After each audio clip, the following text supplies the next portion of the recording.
She didn't scream. She didn't cry. She didn't throw things, break dishes, or leave a note soaked in tears on the kitchen counter. She didn't call her mother. She didn't call her friends. She didn't post anything. She didn't make a single sound that anyone in that building could later say they heard. Sarah Osei-John did something far more devastating than any of that.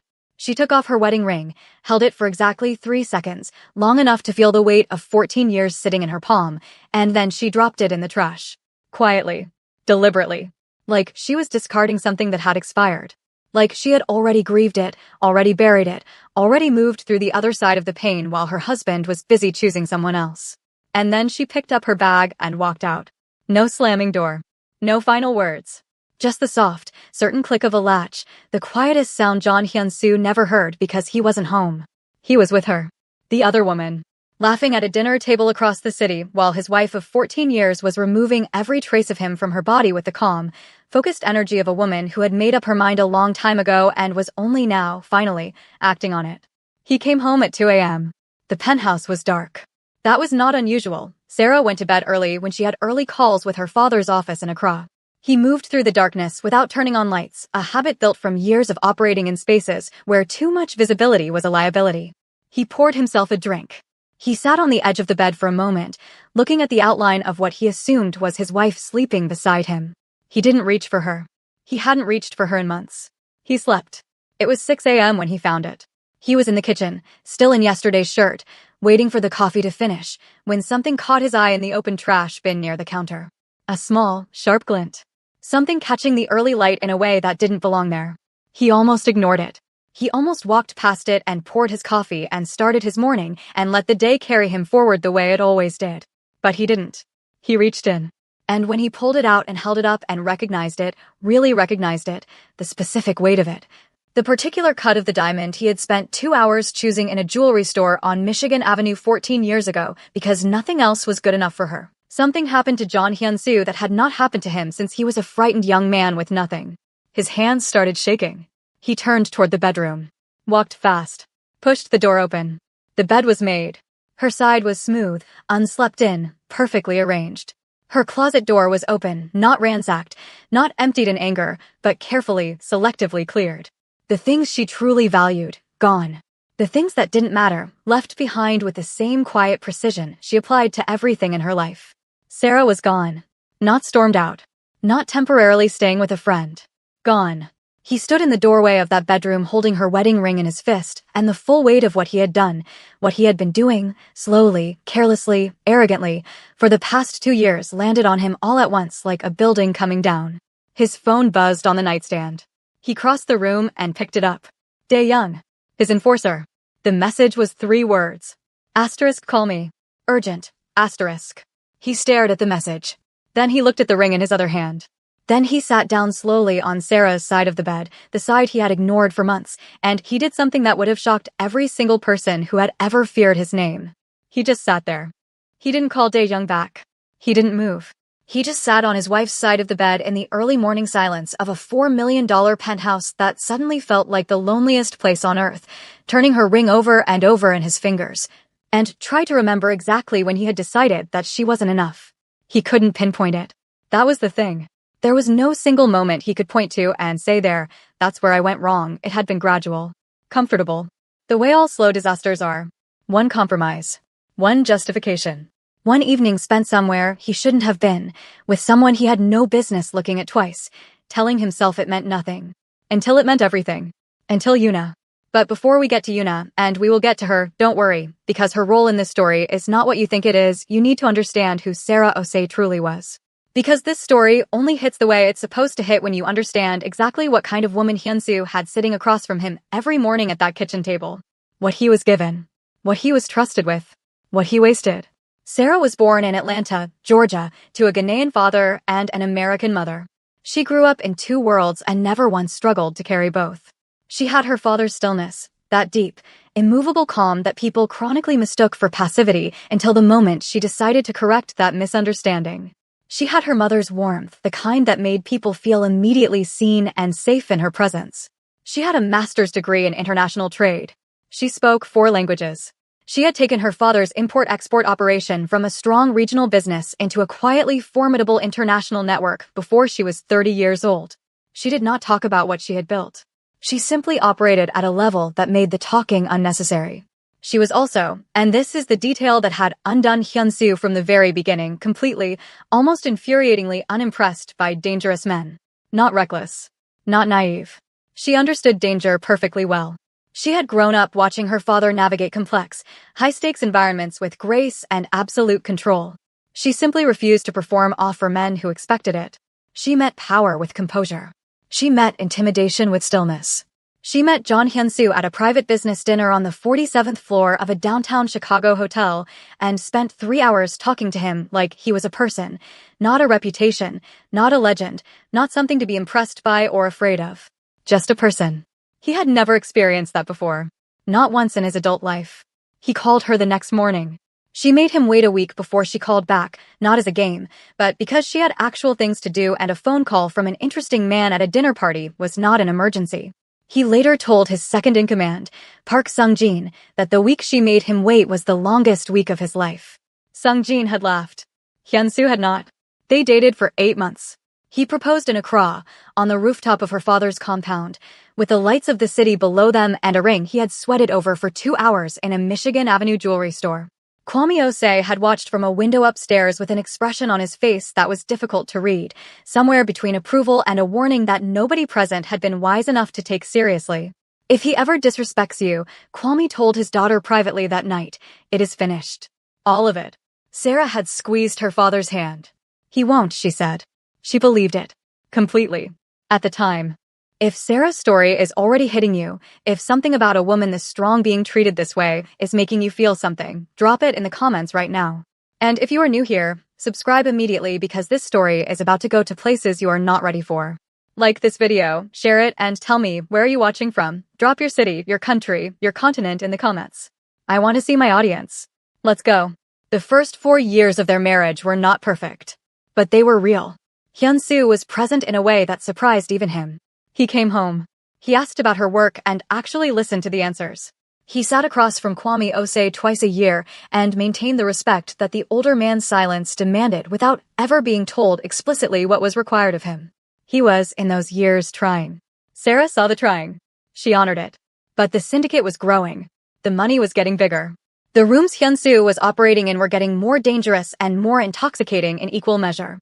And with the growth came something that success does to certain kinds of men, a slow, creeping rearrangement of priorities that is invisible until it has already restructured everything. He started coming home later. Then not at all some nights. The explanations were always credible, business, always business, and Sarah was not a woman who needed her husband attached to her side to feel secure. She had her own work, her own purpose. She gave him room because she respected him and because she understood the life. But room, when given to the wrong man at the wrong moment, does not produce gratitude. It produces distance. And distance, left unaddressed, produces exactly the kind of emptiness that a certain kind of woman is very skilled at filling. Her name was Yuna. And she had been watching Hyun-soo for a very long time. Yuna Park was not the most beautiful woman in Hyun-soo's world. She was not the smartest. She was not the most accomplished. She did not have Sarah's depth or Sarah's stillness or Sarah's particular brand of quiet, unshakable authority that made people instinctively trust her in rooms full of strangers. What Yuna had was something more dangerous than any of those things. She had patience. And she had a plan. She had entered the syndicate's orbit 3 years ago as a junior financial consultant attached to one of their legitimate front companies, a real estate development firm on the north side of Chicago. She was sharp, efficient, and careful never to overreach. She learned the structure of the organization faster than anyone expected. She learned who mattered, who was decorative, and who held actual power. She learned Hyun-soo's schedule, his preferences, his pressure points, and his vanities with the focused dedication of someone who was not simply working a job, but executing a long-term strategy. She also learned about Sarah. And here is where Yuna proved herself truly dangerous. She did not make the mistake that most women in her position would have made. She did not try to compete with Sarah. She did not try to be better than Sarah or smarter than Sarah or more impressive than Sarah. She understood, with cold clarity, that competing with Sarah Osei on any of those terms was a losing proposition. So she did something else entirely. She made herself easy. Everything about Yuna was designed to feel like relief. Where Sarah was deep, Yuna was surface, smooth, uncomplicated, requiring nothing difficult from the man sitting across from her. where Sarah challenged Hyun-soo, pushed back on his thinking, held him accountable to the version of himself he had promised to be. Yoona simply agreed. She laughed at everything he said. She made him feel brilliant and powerful and unquestioned in a way that Sarah, who loved him enough to tell him the truth, had never been willing to manufacture. It felt to Hyun-soo like rest. That was the trap. He mistook the absence of depth for the presence of peace. The first time he stayed late at the office with Yoona, it was, genuinely, for work. The second time, he told himself the same thing and almost believed it. By the third time, he had stopped explaining it to himself at all, which is how men like Hyun-soo operate when they are doing something they already know is wrong. They don't justify it. They just move forward and let the momentum carry them past the point where stopping is comfortable. Sarah noticed. Of course she noticed. Sarah noticed everything. She had simply learned, over years of loving a complicated man in a complicated world, to choose carefully which battles were worth the energy of fighting. She watched. She waited. She filed things away in that precise, organized mind of hers and continued showing up as his wife with full dignity, while internally she was already beginning to calculate. She asked him once, directly, over dinner on a Tuesday night, without drama or accusation, just her eyes on his face and a question that deserved an honest answer. Is there someone else? Hyun-soo had looked at her across the table. His jaw had tightened almost imperceptibly. No, he said. Don't ask me things like that. Sarah had looked at him for 3 full seconds. Then she picked up her fork and continued eating. She didn't ask again. That was the moment, that specific Tuesday dinner, that something shifted permanently inside Sarah Osei. Not broke. Sarah did not break. But something that had been open closed very quietly. And in its place, something else began to take shape. Something considered and purposeful and entirely her own. Hyun-soo did not notice. He was already somewhere else in his mind. The affair became real 6 months after that dinner. Hyun-soo did not stumble into it. He walked into it with his eyes open and his judgment deliberately suspended, the way a man does when he has already decided what he wants and is only waiting for himself to stop pretending otherwise. Yoona had simply been present, consistently, strategically present, until presence became familiarity and familiarity became something he reached for. He told himself it was separate. That it had nothing to do with his marriage. That Sarah and Yoona existed in completely different compartments of his life, and that he was capable of maintaining both without damage to either. This is what unfaithful men always tell themselves. It is never true. The compartments always leak. The syndicate's senior leadership knew within 2 months. In an organization built on information, secrets of this kind do not stay contained. They move through back channels and casual observations and the careful eyes of people whose entire professional value lies in knowing things that other people don't. Park Sung-jin, Hyun-soo's second-in-command and the closest thing he had to a genuine friend, came to him privately on a Wednesday afternoon and sat across from him in his office and said nothing for a long moment. You need to end it, Sung-jin finally said. Hyun-soo leaned back in his chair. Mind your business. This is my business. Sarah is. I said mind your business, Sung-jin. Sung-jin looked at him for a long time. He had known Hyun-soo for 20 years. He had seen him make hard decisions, dangerous decisions, brilliant decisions. He had never seen him make a stupid one until now. She is not what you think she is, Sung-jin said quietly. He was talking about Yoona. There are things about her that you don't. We're done talking about this. Hyun-soo's voice was flat. Final. The voice he used when a conversation was over. Sung-jin stood. He straightened his jacket. He looked at his boss, his friend, with something that was equal parts frustration and grief. When it falls apart, he said at the door, and it will fall apart. Don't say I didn't tell you. He left. Hyun-soo sat alone in his office and stared at the wall for a long time. Then he picked up his phone and texted Yoona. Now here is what nobody, not Sung-jin, not the syndicate, not even Hyun-soo himself, had taken the time to properly examine. The West African Supply Corridor. The most valuable route in the entire syndicate's operation. The one that moved the highest volume with the lowest risk through the most strategically positioned port access on the continent. The route that had made Hyun-soo's expansion possible. The route that had taken their operation from strong regional presence to genuine international infrastructure. That route ran entirely through Kwame Osei, Sarah's father. And Kwame Osei had not opened that relationship because of Hyun-soo's reputation or the syndicate's resources or any negotiation conducted across a formal table. He had opened it because Sarah had asked him to, because his daughter, his brilliant, careful, deeply trusted daughter, had sat across from him in Accra and put her personal credibility on the line for this man. Kwame had agreed because of Sarah. Only because of Sarah. Hyun-soo had been present for the early meetings. He had shaken Kwame's hand and conducted himself with appropriate respect and assumed, in the way powerful men often assume things that are convenient for them, that the relationship now belonged to him. That it was a business arrangement between two operations. That it would continue independent of any personal circumstances because that is how business worked. He had never once stopped to consider that Kwame Osei did not separate business from family. Not ever. Not for any amount of money. Sarah knew this. She had always known this. She had filed it away carefully in that organized mind of hers, next to everything else she was watching and waiting on. She had never mentioned it to Hyun-soo. He had never thought to ask. The night everything broke open publicly happened on a Thursday in March. A syndicate dinner. Mandatory attendance for all senior members and their families. Held at a private venue in the Gold Coast, a renovated townhouse that the organization used for formal gatherings, stripped of anything that could be photographed or recorded, swept for devices every time before the doors opened. Sarah arrived in a deep burgundy dress that she had bought in Paris the previous autumn. She wore no jewelry except for her wedding ring and the small gold earrings her mother had given her for her 30th birthday. She walked in on Hyun-soo's arm and greeted people with the warmth and composure that had made her genuinely respected in rooms that did not easily extend respect to outsiders. She was extraordinary that evening. Even the people who had complicated feelings about her presence in their world could not deny it. There was something about her, an energy, a completeness, that made her impossible to dismiss. Yuna arrived 40 minutes later. She had not been invited as anyone's partner. She was there under the cover of a professional role, administrative support for one of the senior members. It was a thin excuse, and everyone in that room who mattered understood exactly what it was. Sarah understood immediately. She said nothing. She did not change her expression. She did not grip Hyun-soo's arm tighter, or lean into him, or perform any of the territorial signals that would have communicated insecurity. She simply observed, with those quiet, precise eyes, and continued her conversations as though nothing had shifted. But something had shifted.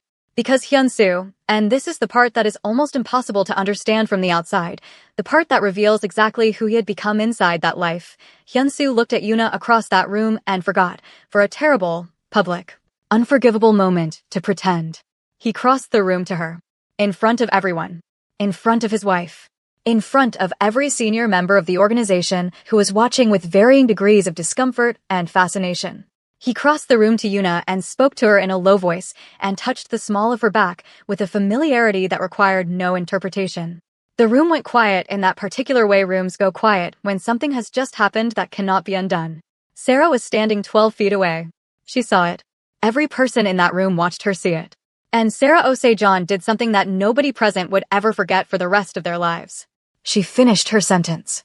She was mid-conversation with the wife of a senior member, a quiet, nervous woman named Mrs. Cho who was looking at Sarah with an expression of horrified sympathy, and Sarah finished her sentence, laughed softly at something she herself had just said, excused herself graciously, set her glass down on a nearby table with a steady hand, and walked to the exit. No tears. No confrontation. No scene. Just her back, straight as a blade, moving through that room like she was leaving by choice.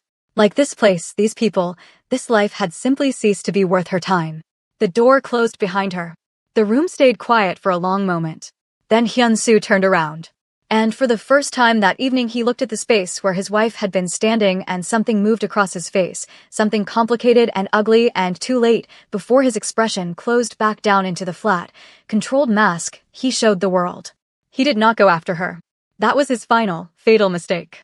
If you felt that, if Sarah walking out of that room with her head high just hit you somewhere deep, let me know in the comments. What would you have done in her position? And if this story is gripping you, hit that like button right now, because the algorithm needs to know this story deserves to be heard. Subscribe if you haven't already.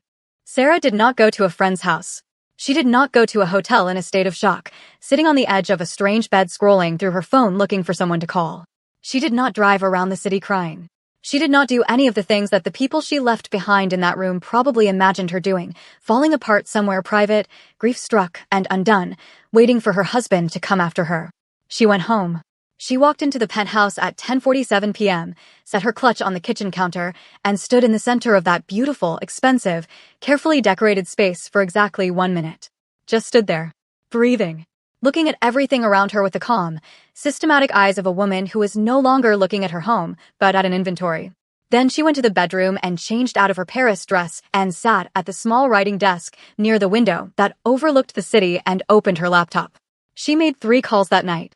Not emotional calls. Not calls to friends who would gasp and commiserate and tell her she deserved better. Strategic calls.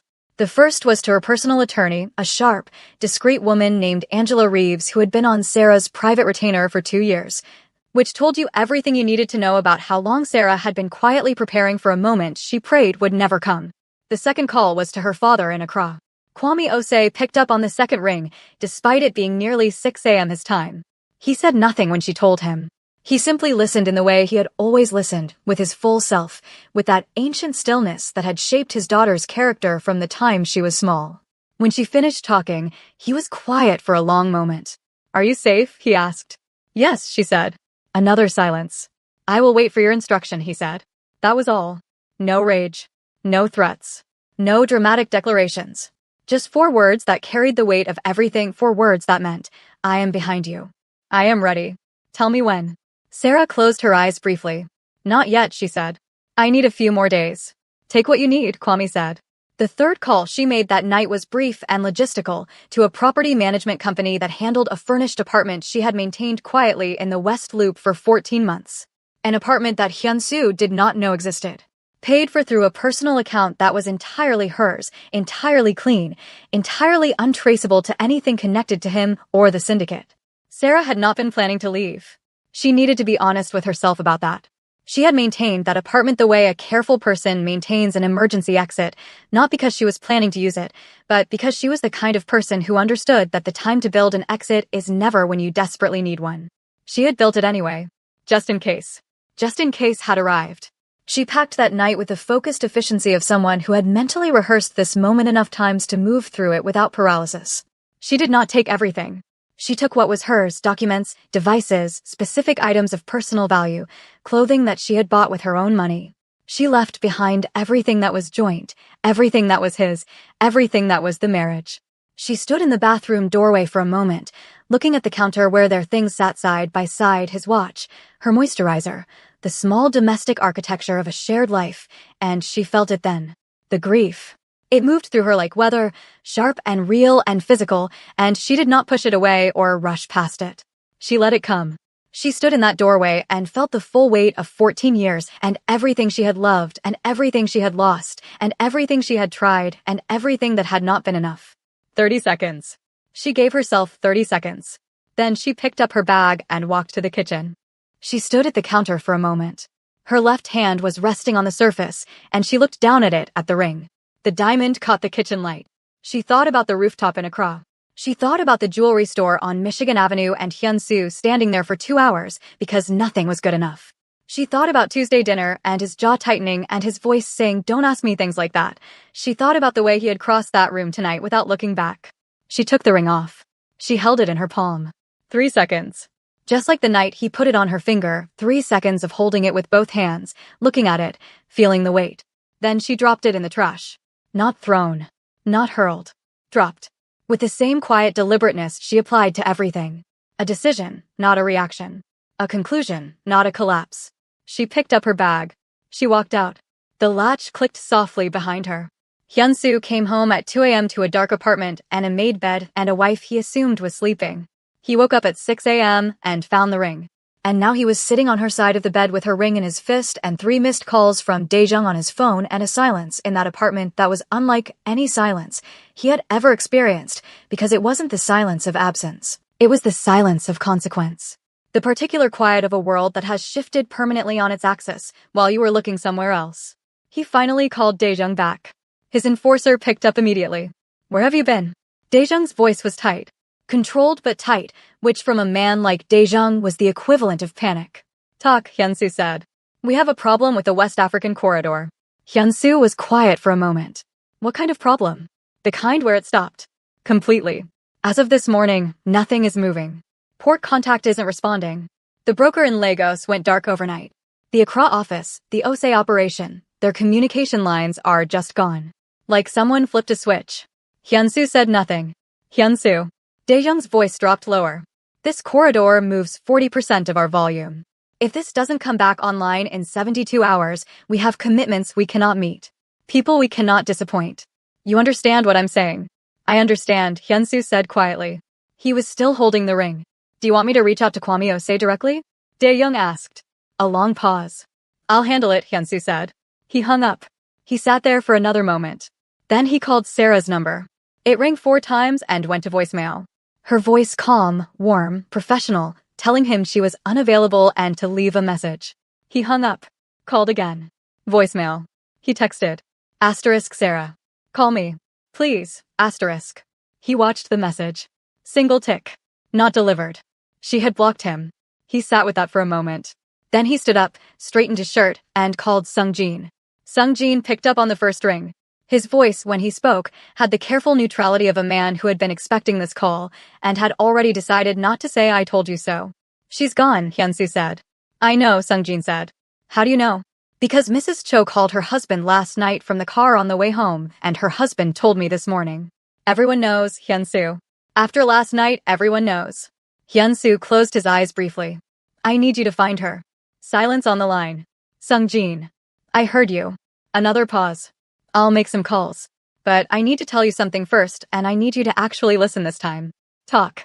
The corridor going down, it's not a coincidence. The timing is not a coincidence.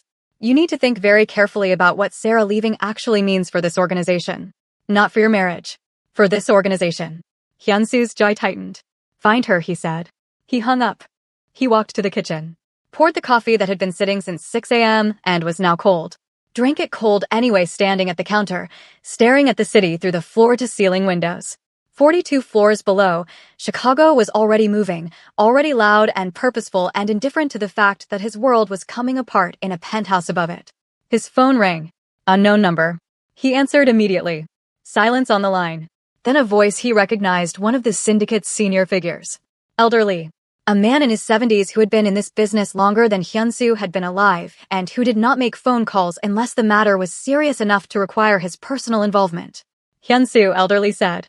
His voice was quiet and very cold. Elderly. I am going to ask you one question and I need a real answer. Yes, sir. Where is Sarah? The kitchen felt very small suddenly. She left last night. It's a personal matter. I'm handling. It is not a personal matter. Elderly's voice did not rise. It didn't need to. The corridor going dark this morning tells me it is not a personal matter. You need to find your wife, Hyunsu. Not for your sake. For all of ours. The line went dead. Hyunsu set the phone down on the counter. He looked at the trash bin. At the ring he had placed on the counter next to his coffee cup. He picked it up again. Turned it over in his fingers. He thought about the night he proposed. Rooftop in Accra. The lights of the city. Kwame watching from the window upstairs with that expression that Hyunsu had read as approval but was now, with the cold clarity of hindsight, understanding for the first time had never been approval at all. It had been a warning. If he ever disrespects you, it is finished. He hadn't known about those words. Sarah had never told him. But standing in his kitchen at 7 a.m. holding her discarded wedding ring while his empire quietly bled out from a wound he had inflicted himself, he understood, with a certainty that required no confirmation, that something had been said. Something had been agreed. Some condition had been set 14 years ago that he had just violated completely. And Kwame Ose was a man who kept his word. Have you ever watched someone throw away something irreplaceable and not realize its value until it was already gone? Drop your thoughts in the comments. I want to hear from you. If this story is gripping you right now, hit that like button and share this video because Sarah's story deserves every single view. The first domino fell at 9 a.m. Hyunsu was in his office on the 14th floor of a legitimate real estate firm that served as the syndicate's primary front when his financial director, a thin, precise man named Mr. Kang, walked in without knocking, which in itself told Hyunsu everything he needed to know about the severity of what was coming. Mr. Kang set a single sheet of paper on the desk. A transaction report. Hyunsu picked it up and scanned it and felt something cold move through his chest. 3 of their largest silent partners had initiated withdrawal requests overnight. Not 1. Not 2. 3. Simultaneously. The kind of simultaneity that does not happen by accident. The kind that happens when people have been talking to each other and have reached a collective decision and are moving together with the coordinated precision of people who have already decided that a sinking ship is not worth the risk of loyalty. When did these come in? Hyunsu asked. His voice was flat. Controlled. Between 2 a.m. and 4 a.m., Mr. Kang said. Hyunsu looked up from the paper. All 3 while I was asleep.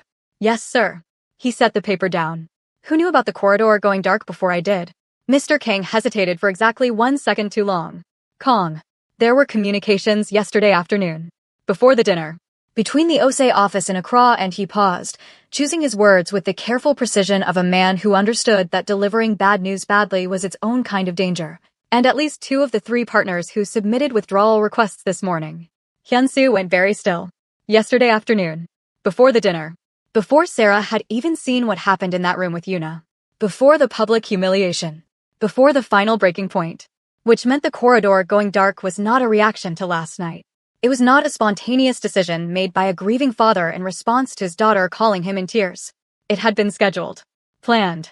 Set in motion before the dinner even began. Sarah had known what was going to happen at that dinner before she walked in. She had dressed in that burgundy dress and put on those gold earrings and walked in on his arm with full knowledge of what she was about to witness, because she had not been walking in blind. She had known about Yuna. She had known about the invitation. She had known, with the precise foreknowledge of a woman who had been watching and calculating for a very long time, that Thursday evening was going to be the night it became undeniable. And she had already made her calls before she arrived. She had walked into that dinner not as a wife about to be humiliated. She had walked in as a woman executing the final step of a plan she had been building for months. The humiliation had not broken her. She had used it.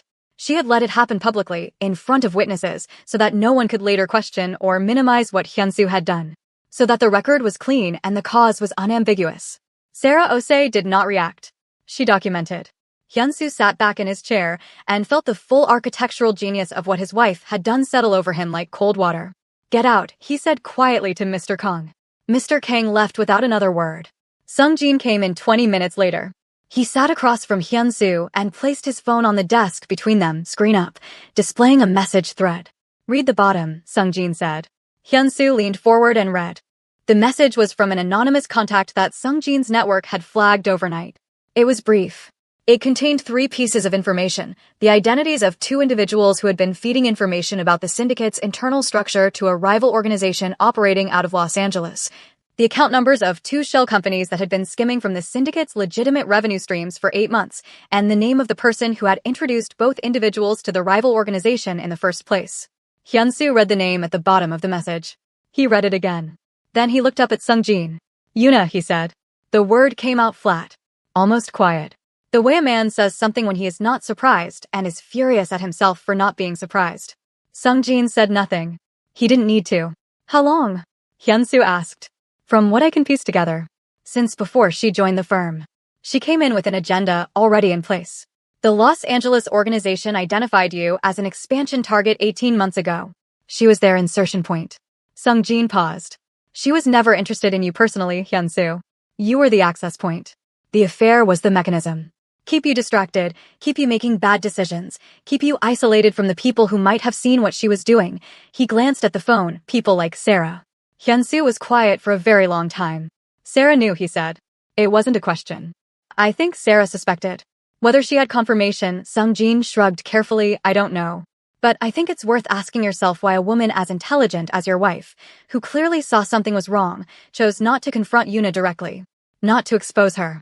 Not to bring it to you or to the organization. Hyun-soo looked at him. Because she was waiting, Sung Jin said quietly. She was waiting until she had everything she needed. Until the timing served her completely. Sarah didn't just want to leave. She wanted to leave in a position of power. And she wanted whatever came next to be entirely on her terms. The office felt very small. Where is she? Hyun-soo asked. We don't know. She's not at any location we can connect to her. Her phone is either off or destroyed. Angela Reeves, her attorney, has already sent a formal communication to our legal team this morning. Very clean, very precise. Zero emotional language. Sarah is filing for divorce. Full asset separation. She wants nothing from the organization. Nothing from the joint accounts. Nothing that was ever his. Only what was provably, documentably hers before and during the marriage. Hyun-soo frowned. She's entitled to more than that. Significantly more. I know. Then why?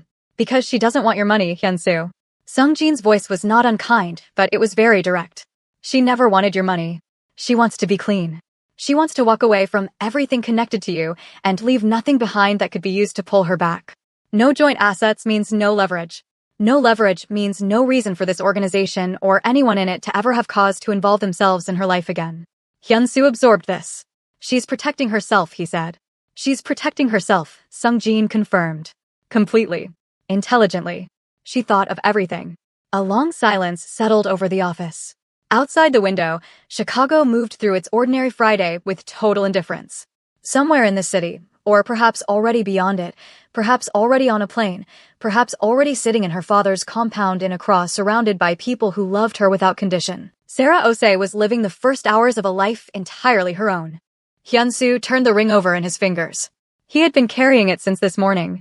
He couldn't explain why. It wasn't sentiment exactly, or maybe it was, twisted into something uglier by the particular shame of a man who understands too late that he destroyed something that could not be reconstructed. The syndicate wants a meeting, Sung-jin said. Elder Lee, the full senior council. This afternoon. About the corridor. About everything. The corridor, the withdrawals, Yuna, the Los Angeles situation. All of it. They want answers and they want a path forward and frankly, Sung-jin stopped himself. Say it. Sung-jin looked at him steadily. Frankly, there are people on that council who are questioning your leadership. Who are saying that a man who couldn't manage his own house cannot be trusted to manage this organization. That what happened last night, publicly, in front of everyone, reflects a judgment problem that goes beyond personal life. Hyun-soo said nothing. Elder Lee specifically asked, Sung-jin continued carefully, whether there was any possibility of reaching Sarah directly. Not through attorneys. Directly. Whether there was any channel, any relationship, any point of access that could open a conversation about the corridor. They want me to go to my wife and beg her to save my business. They want the corridor restored. How that happens is secondary to the fact that it needs to happen. Hyun-soo stood up. He walked to the window and looked at the city for a long moment. He thought about the rooftop in Accra. He thought about the jewelry store. He thought about Tuesday dinner and the question she had asked him with those quiet, precise eyes, is there someone else, and the lie he had told her with complete ease. He thought about the ring. Warm in the trash. He thought about Yuna, who had looked at him across that room last night with something he had read as desire and was now understanding had always been calculation. Who had used his vanity and his weakness and his slow willingness to believe that what felt like rest was actually love to dismantle 18 months of his organization's structural integrity from the inside. He had handed her the keys. He had pushed away the person who would have seen it coming and handed the keys to the person who had engineered the whole thing. He turned back from the window. Get me a number, he said. Not Sarah's. Her father's. Sung-jin raised an eyebrow very slightly. If Sarah has already talked to him, and she has, then Kwame Osei already knows everything. And Kwame Osei is the only person in this situation who has both the power to restore that corridor and any conceivable reason to take my call. And if he doesn't take it? Hyun-soo looked at the ring in his palm one final time. Then we find out exactly how much I've lost. Does it hurt to watch a man realize too late what he had? Have you ever been in a situation where someone only saw your value after you were already gone? Drop your truth in the comments. This story is hitting different, and I know you feel it. Like this video, share it with someone who needs to hear Sarah's story today, and subscribe because what happens next is where Sarah speaks, and what she says will change everything. Kwame Osei picked up on the third ring. Not the first. Not the second. The third. And in that small, deliberate gap, in those extra seconds that Kwame allowed to pass before he accepted the call, Hyun-soo understood that the older man had been expecting this. Had probably been sitting somewhere in his Accra compound this Friday morning with his phone face up on a table, watching Hyun-soo's name appear on the screen, and choosing consciously, unhurriedly, exactly when to answer. Everything with Kwame Osei was a choice. Nothing was accidental. Sarah had come by her precision honestly. Hyun-soo, Kwame said. His voice was exactly as Hyun-soo remembered it. Deep, unhurried, carrying that particular weight of a man who had lived enough life to no longer be moved by urgency he didn't create himself. Sir. Hyun-soo had not called anyone sir in 15 years. The word came out without calculation. Thank you for taking my call. I almost didn't, Kwame said simply. Not as a threat. As a fact. A silence opened between them. Hyun-soo understood that it was his silence to fill, that Kwame was not going to make this easier by asking questions or moving the conversation forward. He was going to sit in Accra in his compound and wait for the man who had disrespected his daughter to find whatever words he had available. Hyun-soo looked at the ring on his desk. He had set it down in front of him before dialing.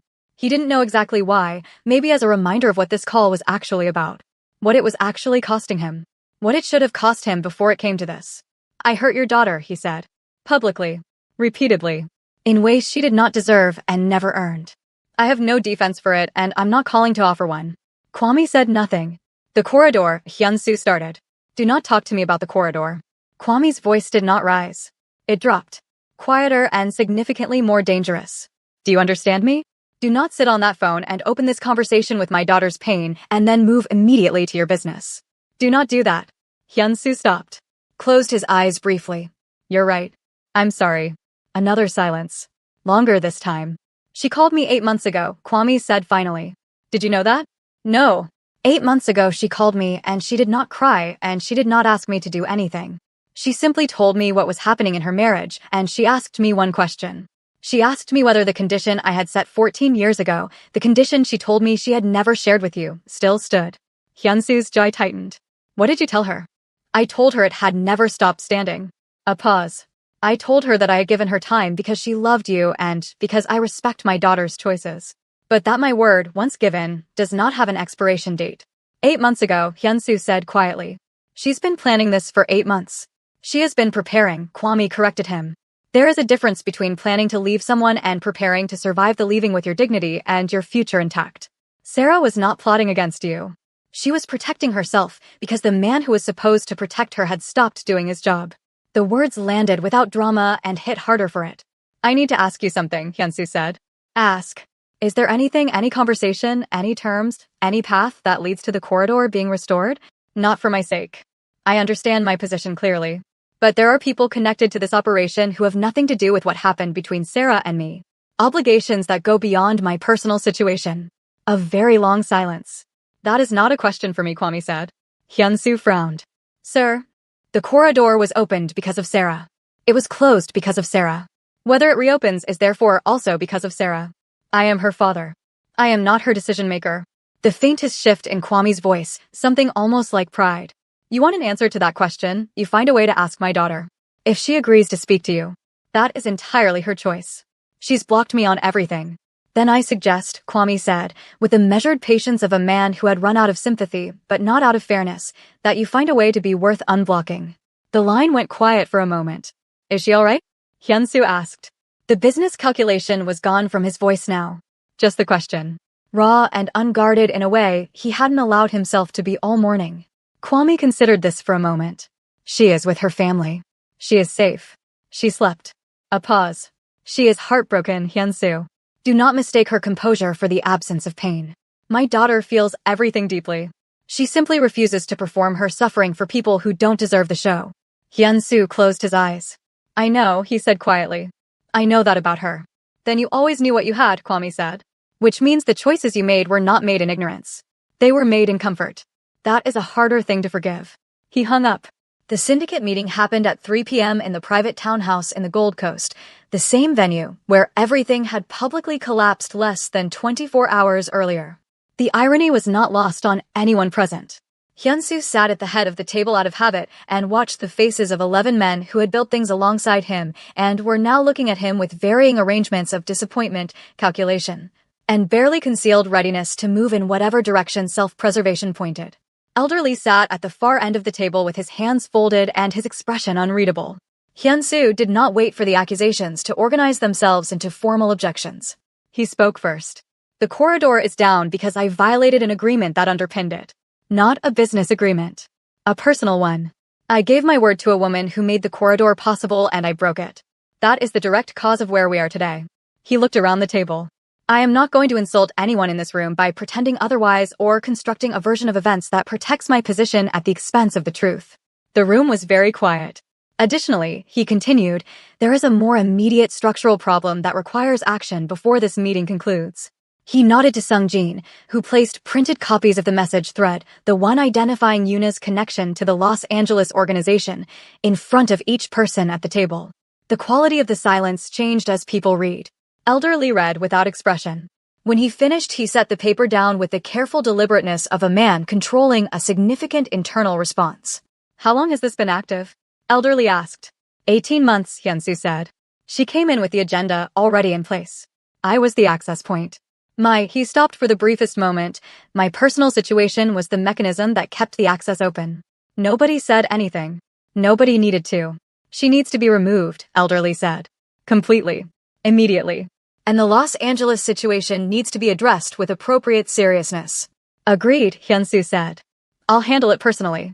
You'll handle it, Elderly said, after we resolve the corridor. Because without the corridor, this organization does not have the operational capacity to address Los Angeles with the seriousness it requires. He looked at Hyunsu directly. Can you reach Sarah? Not directly. Her father made clear that any conversation would be at her discretion. Then we wait for her discretion, Elderly said. Something in his tone had shifted, not softer exactly, but recalibrated. And while we wait, I want it understood around this table that Sarah Osei is to be treated with the full respect owed to someone whose relationship with this organization has been, he paused, choosing the word deliberately, undervalued. Whatever she decides. Whatever her terms are. We meet them. He looked around the table until he had eye contact from every person present. Are we agreed? A quiet chorus of assent moved around the room. Sarah's call came at 7 p.m. Not to Hyunsu. To Angela Reeves, her attorney, who relayed the message to the syndicate's legal team in formal written language that was clean and precise and entirely devoid of the emotion that had produced it. Sarah had agreed to one conversation. Not with Hyunsu. With Elderly directly, as the representative of the organization. Her terms for the conversation were simple. It would happen on a video call, her attorney would be present, and the subject matter would be confined exclusively to the operational future of the corridor. Her personal situation, her marriage, and her decisions were not on the agenda and would not be discussed. Elderly agreed within 4 minutes of receiving the request.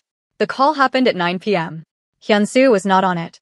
He sat in his office 2 floors above the conference room where Sung-jin and Elderly and 3 senior members were gathered around a screen. And he sat with the ring on the desk in front of him and the city outside the window and a very specific kind of silence that is unique to men who are waiting to find out the cost of who they chose to be. He didn't have to wait long. Sung-jin came upstairs 40 minutes later. He sat across from Hyunsu and folded his hands on the desk between them. The corridor will be restored, Sung-jin said. Full operational capacity. Phased resumption over the next 10 days. Hyunsu exhaled slowly. Her terms. 3. Sung-jin met his eyes steadily. First, the organization formalizes its relationship with the Osei network through a direct partnership agreement. No intermediary. The relationship is documented and recognized as a principal partnership, not a subcontracted service. Kwame Osei sits at the table as an equal partner going forward. Hyunsu nodded slowly. That should have been the arrangement from the beginning. Yes, Sung-jin said simply. It should have been. Second, a financial acknowledgement. A significant one. Structured as a partnership buyout of the value the Osei network has contributed to the organization over 14 years without formal recognition. Angela Reeves has the figures. They are, he paused, substantial. And entirely justified. Agreed, Hyunsu said without hesitation. And the third. Sung-jin was quiet for a moment. The third condition was not negotiated by Angela Reeves, he said carefully. It came directly from Sarah herself. Verbally. At the end of the call, after everything else was agreed, she asked to speak without the attorneys present for 60 seconds. Hyunsu looked at him. What did she say?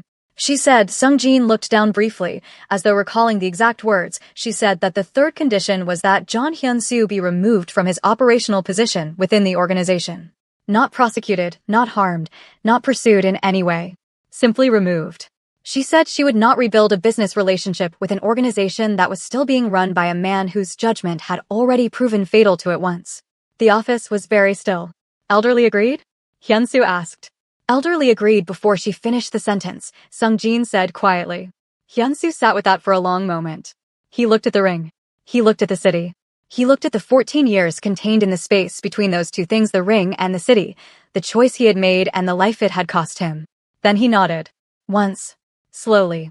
She's right, he said. Sung-jin looked at him. She's right, Hyunsu said again. Quieter. Like a man who has finally stopped arguing with the truth. My judgment was fatal. I had something extraordinary, and I treated it like it was ordinary, and the moment it stopped being convenient, I chose something easier. That's not a leader. That's not even a decent man. He picked up the ring one final time. Turned it over. Set it back down. She's right. A long silence settled between them. What will you do? Sung-jin asked. Hyunsu looked out at the city for a moment.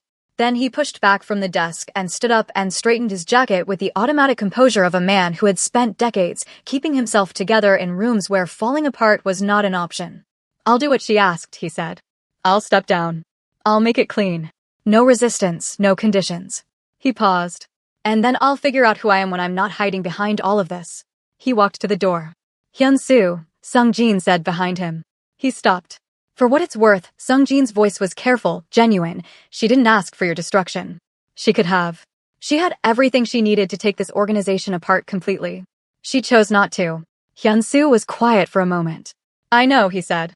That's the most Sarah thing about all of it. A pause. She never wanted to destroy me. She just refused to keep saving me from myself. He walked out. In Accra, at the same hour, Sarah Osei sat on the rooftop of her father's compound, the same rooftop where a man had proposed to her under city lights 14 years ago with a ring he had spent 2 hours choosing because nothing else was good enough. She sat there with a glass of water and her father's hand over hers, and the warm African night wrapped around everything, and she felt not happy, not yet, that would take time, but free. Cleanly, completely, irrevocably free. Her phone buzzed on the table beside her. A notification from Angela. Everything confirmed. Everything signed. Everything done. She looked at it for a moment. Then she turned the screen face down. Kwame squeezed her hand. It's over, he asked. Sarah looked out at the lights of Accra spreading across the darkness, below them bright and alive and entirely indifferent to the story that had just concluded in a city on the other side of the world.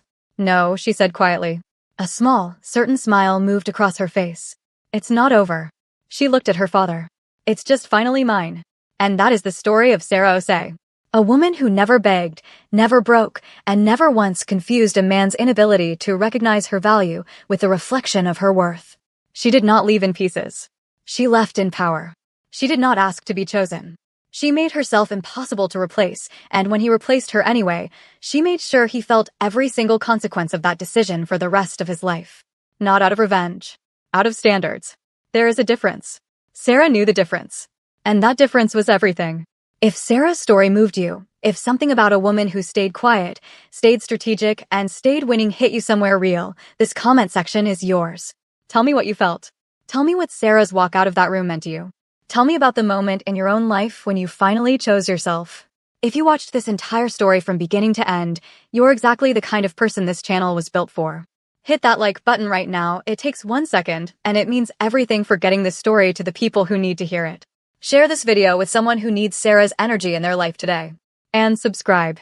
Because there are more stories coming, stories with this same depth, this same fire, this same refusal to let powerful women be reduced to side characters in their own lives. Sarah Osei walked out of that room and never looked back. The question is, are you ready to do the same?